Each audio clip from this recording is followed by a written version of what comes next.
Good evening students. आमे पूर्व class रे राष्ट्रपति प्रशासनिक क्षमता विषय आलोचना करथिले। वर्तमान आमे राष्ट्रपति सामरिक क्षमता विषय आलोचना करिबा। तो पिला माने तुमे काली प्रशासनिक क्षमता देखिथिलो जे किभଳି भाबे राष्ट्रपति प्रधानमंत्री अन्य मंत्री मानकु एवं अन्य बड़ बड़ पोस्ट अधिकारी मानकु किभଳି भाबे नियुक्ति करि थांती एवं सेमानकु बहिष्कार मध्य करि पारि थांती। वर्तमान आमे आलोचना करिबा सामरिक क्षमता कोन आमे ता जानिबा। तो पिला माने देख, आम संविधान अनुसार राष्ट्रपति होउचंदी देशर प्रतिरक्षा बाहिनीर सर्वोच्च सेनाध्यक्ष। अच्छा पिला माने आमको आम देश को रक्षा क्यों माने करिथांदी? आमर प्रिय सेना माने। तो से सेनार सर्वोच्च सेनाध्यक्ष होउचंदी किए ना आमर प्रिय राष्ट्रपति। आमे तो जाने आमर तीनोटी बाहिनी रही। कौन कौन पिला माने ना जल स्थल आ आकाश बाहिनी। एही तीनोटी बाहिनीर मुख्य सेनाध्यक्ष को मध्य किए नियुक्ति करथांदी ना राष्ट्रपति। राष्ट्रपति चाहिए मध्य कोनोसी अन्य राष्ट्र सहित कौन कर पारथांदी युद्धर घोषणा मध्य करि पारंती एवं ताकू से युद्ध को शांतिपूर्ण उपाय रे मध्य कोन समाप्ति मध्य करि पारंती।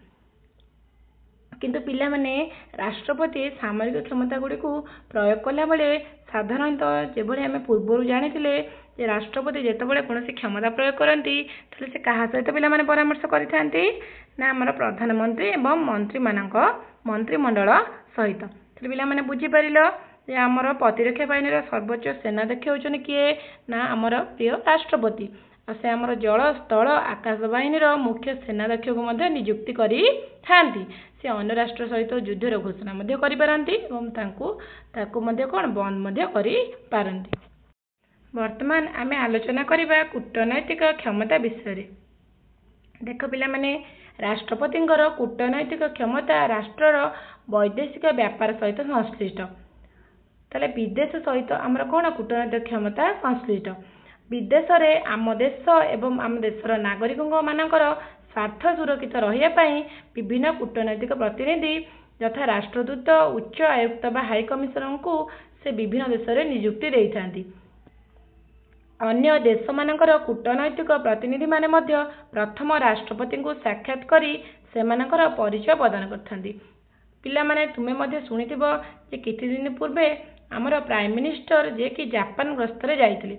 पिला माने से जापान गस्त रे काहे जाइथिले जे किबळे हेबे आम देश भारतर अन्य देश मानक सहित भल संपर्क रही परिबो। जे जेमति से जापान जे जापान सहित किबळे भारत को रही परिबो सुसंपर्क रही पारिबो। सेमिति विभिन्न समय मध्य राष्ट्रपति कोन करथांदी अन्य देश को जाइथांदी और सेठारे अन्य देश मध्य आम राष्ट्रपति कौन करचंदी राष्ट्रदूत बा हाई कमिशन मध्य कौन कर नियुक्ति देछनी।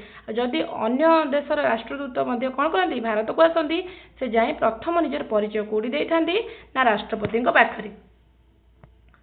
राष्ट्रपति अनेक समय विदेश राष्ट्र ग्रस्त करी विभिन्न देश मानक सहित उत्तम कूटनैतिक संपर्क स्थापन करिथांदी और वैदेशिक संपर्क रक्षा क्षेत्र में भारतर आभिमुख्य कौन ताहा सूचना देइथांदी। तो पिला माने जहाँकि मु तुमको पूर्व कहली जे विभिन्न समय राष्ट्रपति कौन करिथांदी जे अन्य देश को ग्रस्त करिथांदी और किभଳି भाबे अन्य देश सहित आम देशर भल संपर्क रही परिबो बा आम देश किभଳି भाबे अर्थनैतिक अधिक और उन्नति करि परिबो से सब विषय कौन करथांदी ना राष्ट्रपति आलोचना करिथांदी। वर्तमान आमे आलोचना करिबा व्यवस्थापिका क्षमता विषय। पिला माने आम केंद्र संसदर एक अविच्छेद्य अंग होउछन के नाम राष्ट्रपति। कारण आम जाने आम संसद क्या क्या गठित ना राष्ट्रपति लोकसभा एवं राज्यसभा। लोकसभा एवं राज्यसभा होउची आम संसदर दुईटी गृह। मु तो यह पूर्व क्लास रे तुमको मानकु कहिछि। पिला माने राष्ट्रपति संसदर उभय गृह माने पिला माने किए ना लोकसभा एवं राज्यसभा गृहर अधिवेशन डकाई थांती एवं उभय गृहर अधिवेशन को आगामी अधिवेशन आह्वान कर जिबा पर्यंत प्रोरोग माने होची पिला स्थगित रखी मध्य पारंती। तारे पिला माने तुमे जानिजो कि प्रतिवर्ष आम संसदर केतोटी अधिवेशन डका जाई थाए पिला माने ना तीनोटी। तो आमे जानिले जे राष्ट्रपति कौन करथांती ए अधिवेशन को डाकी मध्य पारंती एवं ताकू स्थगित मध्य रखी पारंती। से लोकसभा को प्रधानमंत्री का परामर्श क्रमे भांगी दे पारंती। ताले कौन राष्ट्रपति कौन करती जे लोकसभा को मध्य कौन करती भांगी दे पारंती किंतु कहार से परामर्श नहीं था ना प्रधानमंत्री ताले पिला माने आमे जानले एटू कौन लोकसभा कौन अटे एक अस्थायी सभा अटे जेतेबेले कि आमर राज्यसभा कौन अटे एक स्थायी सभा अटे। कौनसी साधारण चिठा आईन उपरे उभय गृह मध्य मत पार्थक्य उपजिले राष्ट्रपति संसदर मिलित अधिवेशन आह्वान करी समाधान करिसेंती। जदि मनकर गोटे चिठा आईन जोटा कि राज्यसभा पास हो गला किंतु लोकसभा पास है नहीं तो से जगह राष्ट्रपति कौन करती दुईटी गृहर मिलित भाव कौन करती एक अधिवेशन डाकी था से जिनसर कौन करती समाधान करिथांती। प्रत्येक साधारण निर्वाचन पर एवं प्रत्येक वर्षर प्रारंभ में अनुष्ठित प्रथम अधिवेशन में राष्ट्रपति संसदर उभय गृह को अभिभाषण प्रदान करिथांती और संसदर अधिवेशन आह्वान होबार कारण जणाई थांती।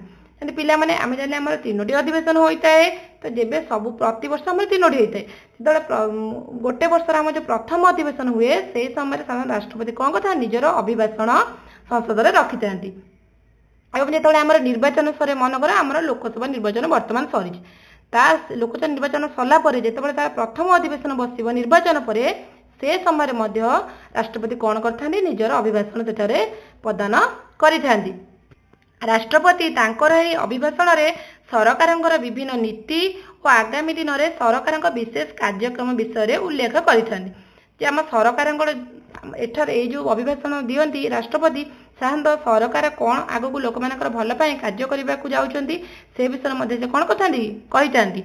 एहा व्यतीत राष्ट्रपति संसदर उभय गृह को जातीय सांविधानिक बा सर्वसाधारण स्वार्थ सम्मिलित गुरुत्वपूर्ण विषय रे वार्ता पठे पिला माने तुम जानिछ जे आम सरकार अछंती जे साधारणतः कहा पई कार्य करथांती केउ मानकर मंगल पई कार्य करथांती विभिन्न समय नुआ नुआ आईन प्रणयन करथांती ना लोक मान पई जनसाधारण मान पई तो से विषय मध्य राष्ट्रपति कौन करथा निजर अभिभाषण रे जणाई थांती। धन्यवाद पिला माने आज हम एतिके आलोचना करिबा आउ जा रहिला व्यवस्थापिक क्षमतार आउ मध्ये किछि अंश अछि जहा हमें परवर्ती क्लास रे आलोचना करिबा। धन्यवाद।